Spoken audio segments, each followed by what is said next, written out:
Isang mapagpalang araw sa inyong lahat, lalong-lalo na sa ating butihing guro, Dr. Dennis Pinupura.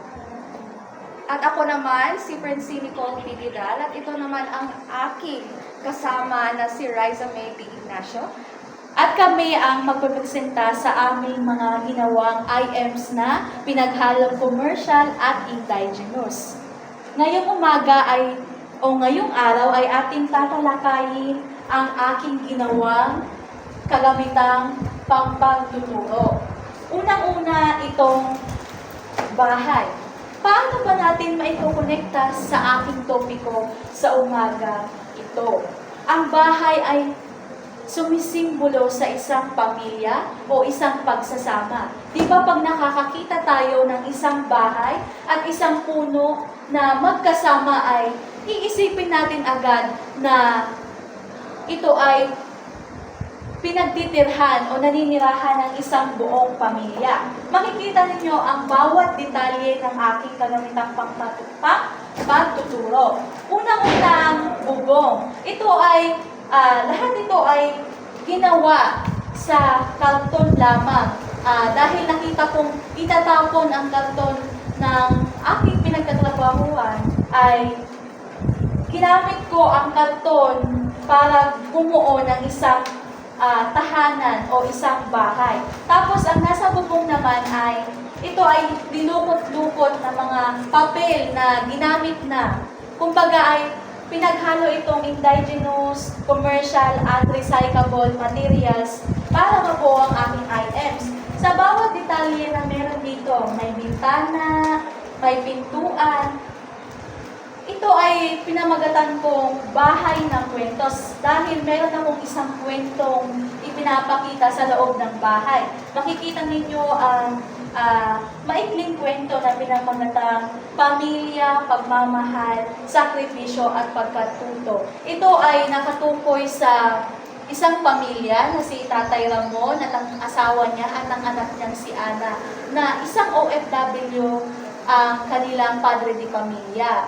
Dahil matagal na siya sa ibang bansa ay syempre nangungulila ang kanyang mga kamag-anak o kanyang mag-ina. At isang araw ay si Mang Ramon, nabalitaan niya na si Nanay Rosa ay nagkasakit.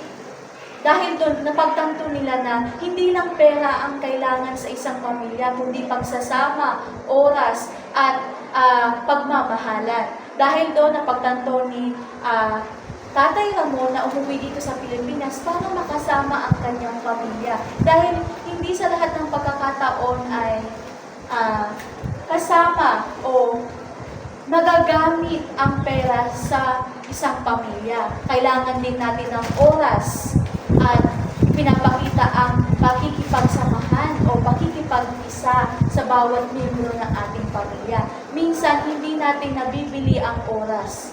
Kailangan natin itong igugol sa bawat miyembro ng ating pamilya na kahit na nagtagumpay na tayo, may trabaho na tayo, kung nawawala na tayo ng oras, ay mararamdaman nilang gaano sila kalungkot. Makikita nyo naman na may hagdan. Ginamitan namin siya ng crepe paper, karton, kartolina, tape, at yung mga recyclable o yung mga papel na ginamit namin ay nilukot-lukot ko yung mga hindi na nagagamit na galing sa IMs ko na nakaraang pagpapakitang turo. At dito naman tayo sa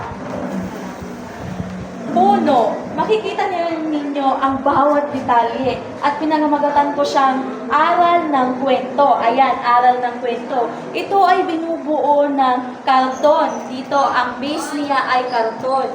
Ang nasa loob nito ay buhangin, bato, tapos ang ginamit ko naman ay totoong kahoy para maipakita talaga ang isang puno ay isang pamilya. Diba kung ano ang puno, siya rin ang bunga. Ang puno ang nagsisilbing magulang. Ang mga dahon ay ang karanasan. At syempre, ang bunga ay ang mga anak. At makikita nyo dito na hindi mabubuo ang isang puno kung walang ugat. Ito ay ang pagmamahal, pagkakaisa at sakripisyo. At yan lamang ang aking ibabahagi sa aking ginawang kagamitang pangpagtuturo. Ngayon ay dumako naman tayo sa IMs o kagamitang pangpagtuturo ng aking kasama. Ayan, ito yung pangalawang kagamitang panturo na aming iginawa.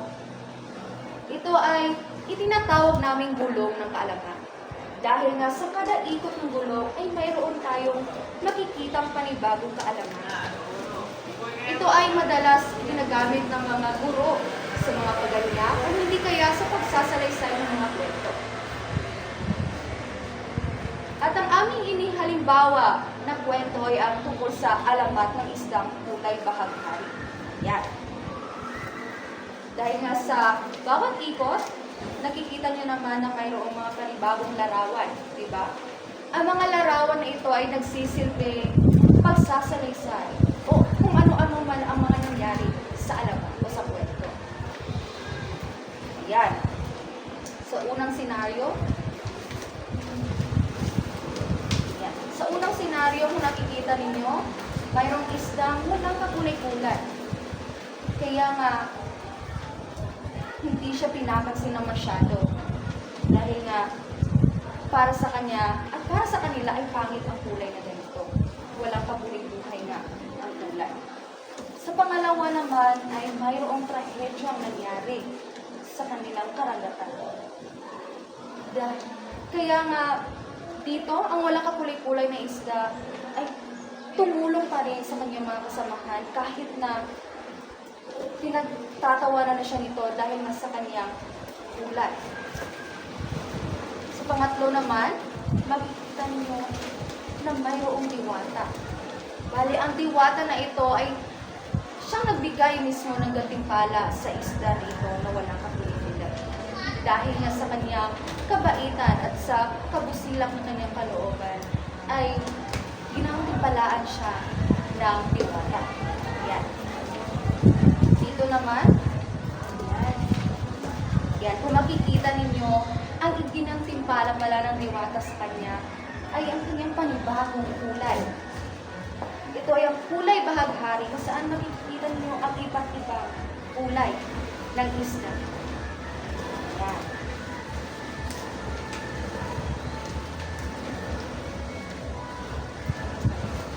Ayan, nakikita nyo naman ang pagkakaiba-iba ng aming ginawang pagpapakitang turo o IMs na aming ginawa. Ayan, ipapakita ko sa inyo ng malapitan. Ayan ang kanyang ginawa ng aking pares. Ang alamat ng isdang kulay bahaghari. Ito naman ay pinamagatang bahay ng kwento, pamilya, pagmamahal, sakripisyo at pagkatuto. Makikita nyo ang bawat detalye na pinaghalong commercial, indigenous at recyclable material. Ayan po.